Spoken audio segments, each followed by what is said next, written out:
Hi, gang.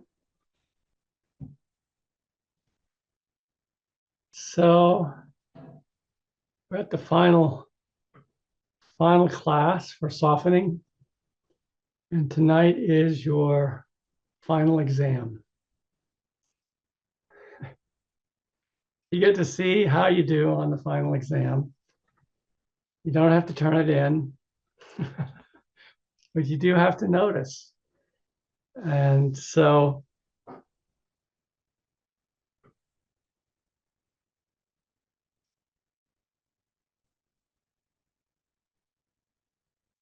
I talked a little bit tonight, just in the meditation, about noticing the mind and notice mind states, because I thought that might be helpful for those of you who are following the election tonight.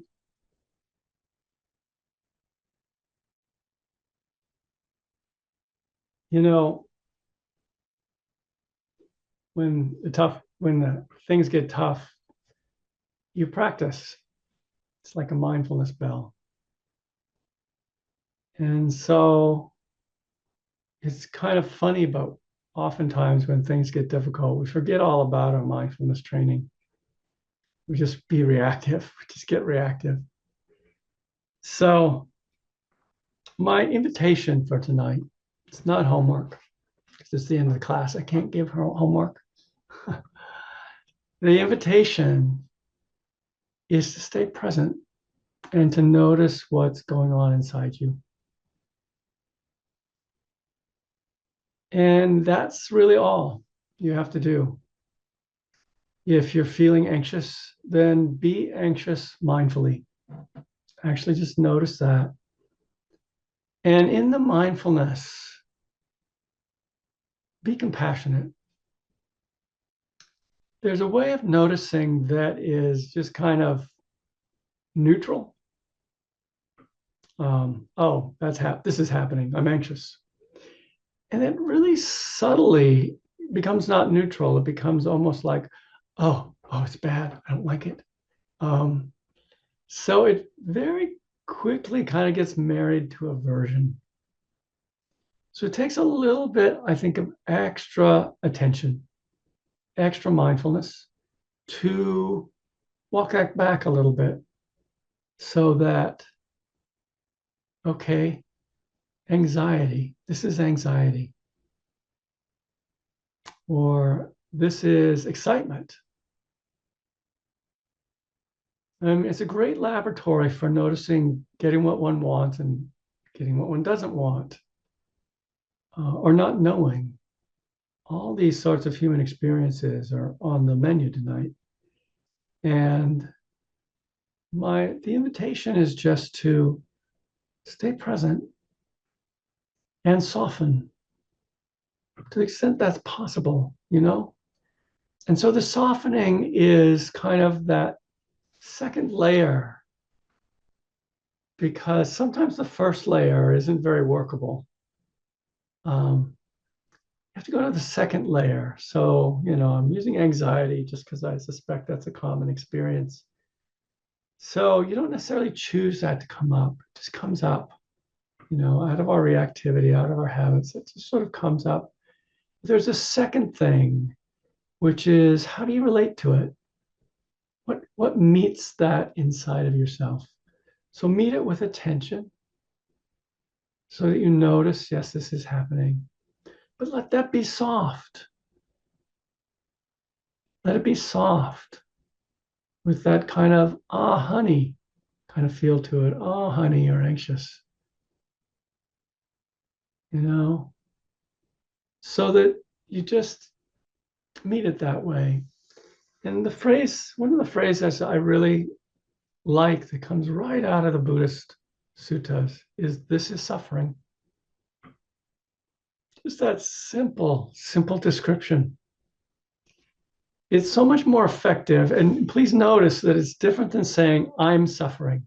When you use the word I, there's a certain way that you kind of cling around it, create an identity around it that isn't necessary, and it's not actually true if you see things rightly. I don't want to kind of go too far into that, but I'd rather have you just feel the difference.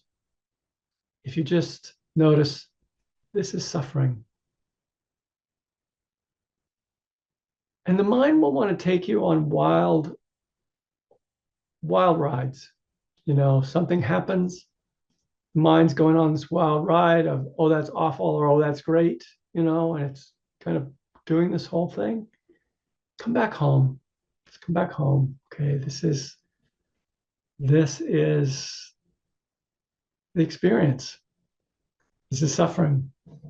I mean, even when you're getting what you want, I have to say there's a certain kind of suffering to it. Check it out. Check it out. It's not easy.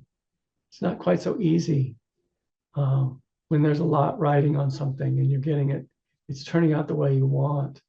It's easier than if it's not turning out the way that you want, but there's still a lot of tension around it. There's a lot of kind of activation around it.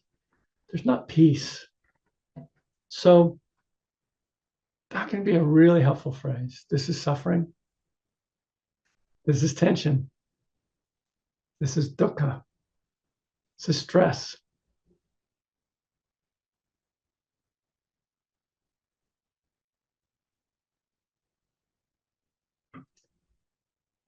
And in that softening, that second layer of softening, sometimes you might actually find that the first layer changes a bit, is more calm, is easier in response to your actual kind of secondary response to it. It's met with something loving, and it actually feels a greater degree of safety.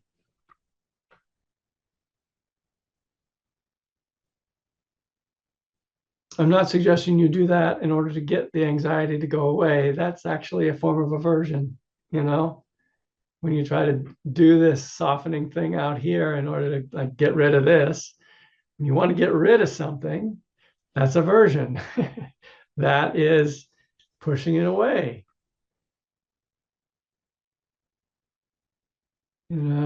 When you soften to it, the honey moment, there's acceptance, and there's just a sense of being met in an experience and witnessed in it.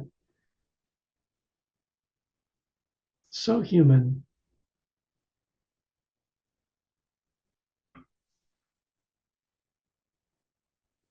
I'll be with other people tonight. Many of you will be, so that complicates it. People's reactions and states. It's sometimes it can be really fun to be kind of reacting off of each other. So I don't necessarily want you to be a zombie, or just sit there meditating through. Interact. But it's possible to do that with a sense of presence and a sense of heart, sense of your heart being there with you. And just take moments of noticing. I'll be with people I like. Obviously, that was a choice. Be with people I like. I can feel that. I can feel my affection for the people that are there, whether they're happy or whether they're suffering. I can feel my affection for them.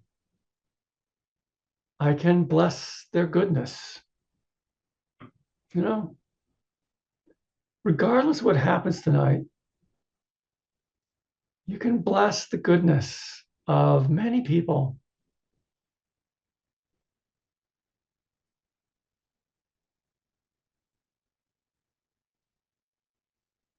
The people you're with, or people you're not with, who are, working the polls, who've done different sorts of things for this election.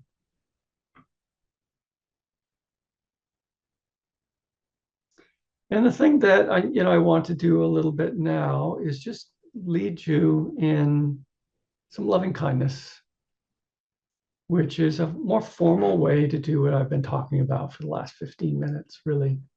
It's about softening. And so sit comfortably and just bring your attention to the area of the chest and invite your heart to open. If you don't know anything about how to do that, one thing that just does it so consistently is to think about like holding a baby or a small child. Something about that just immediately like gives you the sense of what it is to really feel goodwill in an unconditional way for another being. And once you've got the memory of that,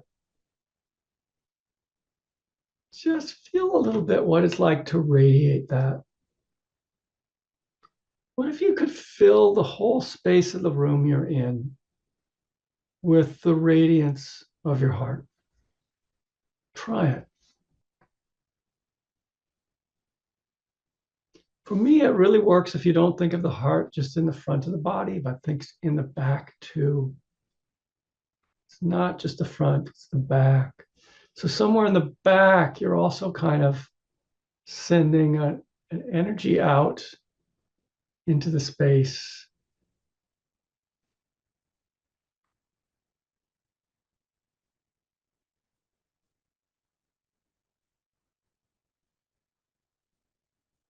Energy of blessing.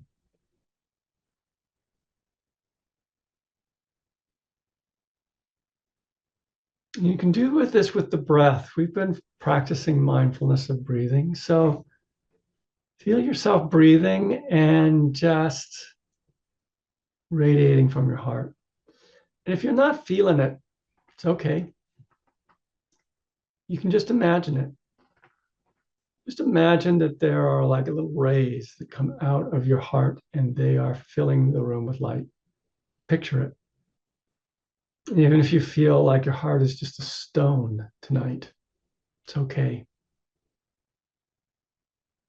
Do it in your imagination. And if some, little part of you says, oh, I can't do this, I'm not good at this, just put your mental hand around their shoulder and say, it's okay. It's okay. I'm with you.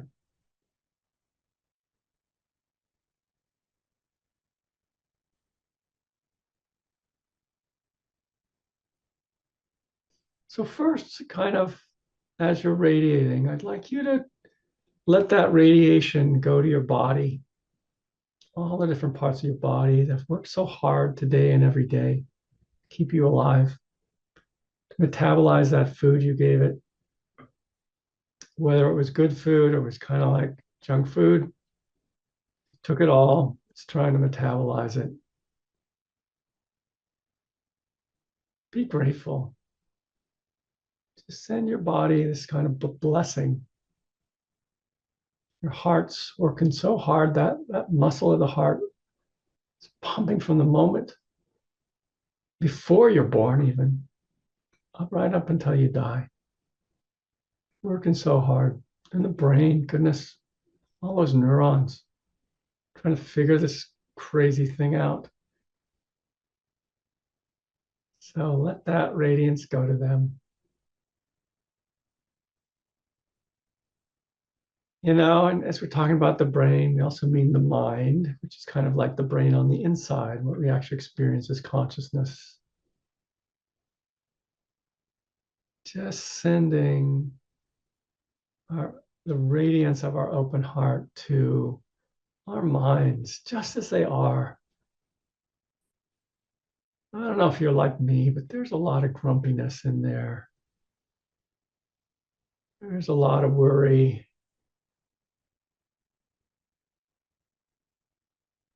There's a little ill will now and again towards certain people.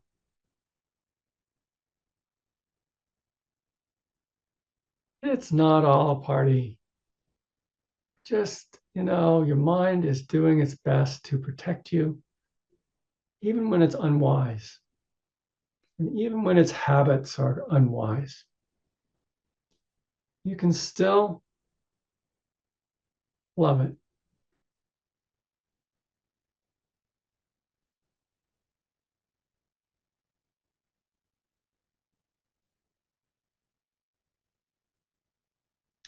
So now imagine the radiance that you're filling the room that you're in also can just fill the Zoom room here.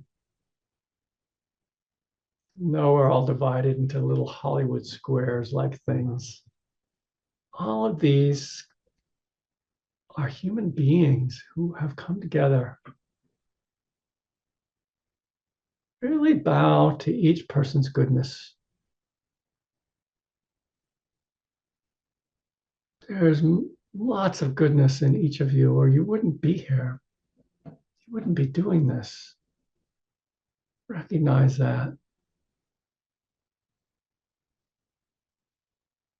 There's a lot of kindness, a lot of caring. There's a wanting to be wiser, being willing to do some work to be wiser.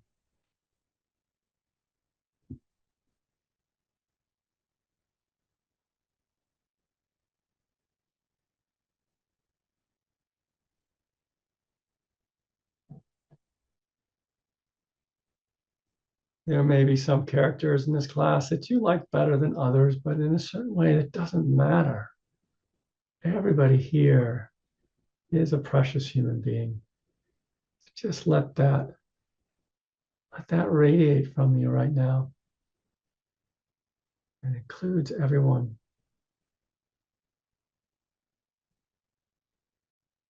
And if it helps to say words, say words. I'm not kind of doing the usual loving kindness words tonight. For whatever reason, I felt like doing this a little more free form.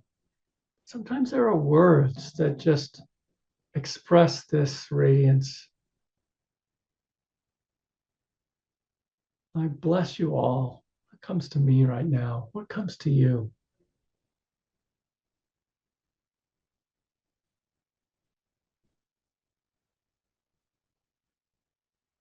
Wishing you can all savor and honor the goodness in yourself.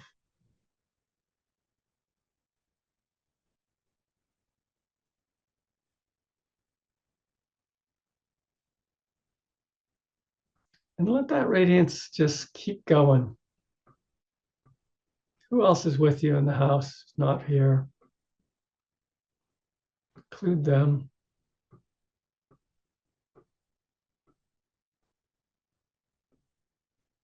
And go out into the community. Sort of let this radiance just kind of go right through the walls, out into just your local community.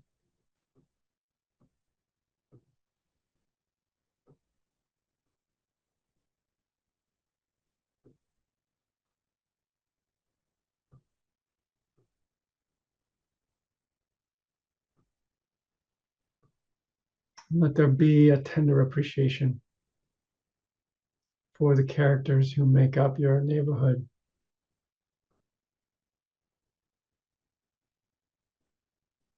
And if there's one or two you don't appreciate,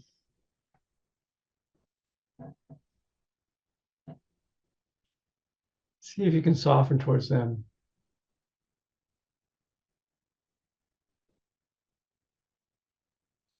Everyone, who everything we do is done to try to make ourselves happy, no matter how unskillful. Sometimes we're doing very unskillful things to make ourselves happy, like getting into a fight with a neighbor or some boundary issue, or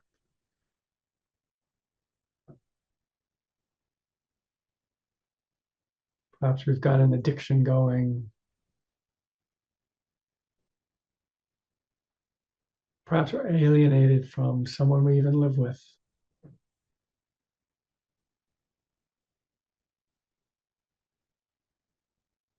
So, when we're doing this radiant heart thing, we have to see beings as they are.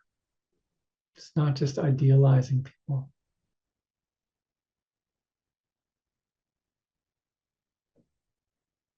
But it really helps to recognize that everyone was wanting to be happy.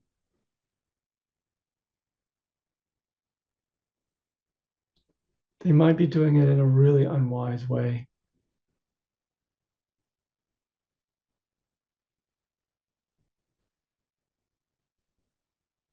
But we can meet them on this level, just recognizing they wish to be happy and wish them happiness.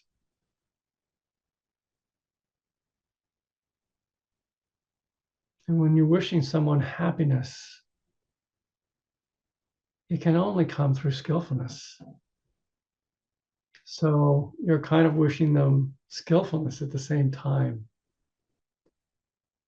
But if you did that too directly, it could easily slide into judgment and superiority. So let's not do that.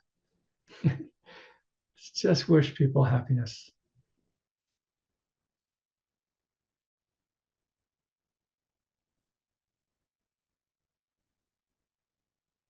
And just let that radiance go out farther out than your neighborhood, to the whole city you're in, or town, I guess, in many cases, not a city,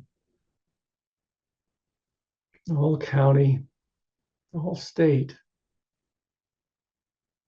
That's a lot of human beings. But in whatever way you can, let your heart understand how many lives, how many human lives are being lived right now, just in your state. Millions. Everyone wanting to be happy.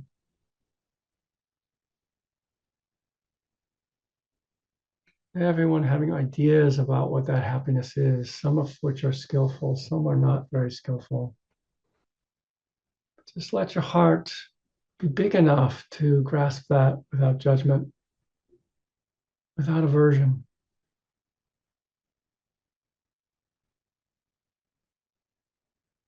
And let that now just stretch out to include the whole country. I think we're all in the United States at the moment. I have had people in other countries, but I think we're all in this country at the moment. This is a very crucial time for us. So wish everyone well. Include everyone. There will be, regardless of what the result is, there will be people who are happy and people who are not tonight.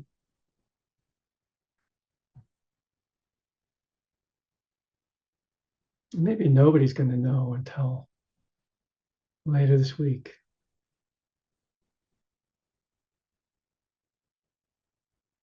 And then there'll be all this kind of worry and anxiety. So just right now, let your heart just take in how complicated it is for people to be in this period of uncertainty. And wish them well. I wish everyone peace. I wish everyone wisdom tonight.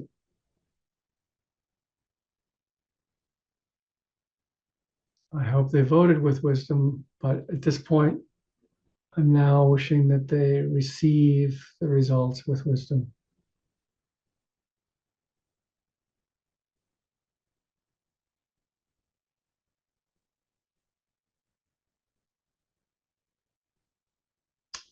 You know, regardless of what happens, every moment is a moment of creating the future. Every moment is karma.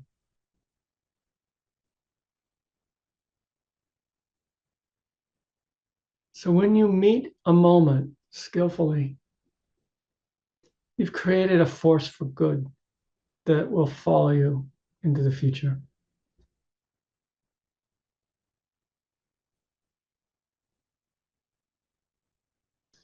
You never truly have to meet ill will with more ill will. You don't have to meet lies with anger. You don't There's no necessity to it.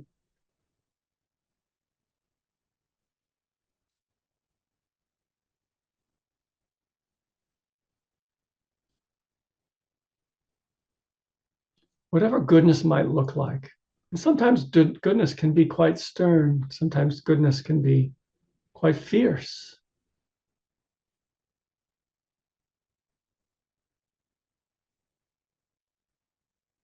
But just anchor yourself in that which is really the heart intelligence, to be trying to discern the way of goodness.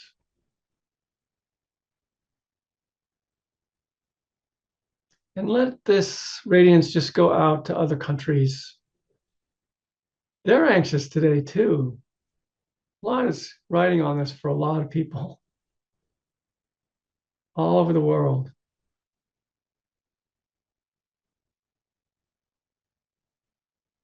And not just the human beings, the animals, the plants.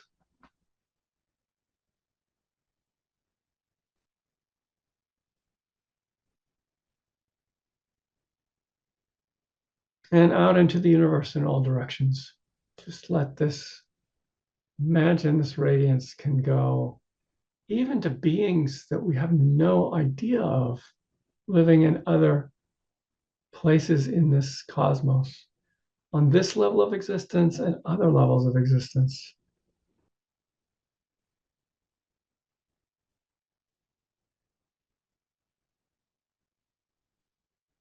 May they all be happy. May they all be well and safe. And may they all live with skillfulness and kindness.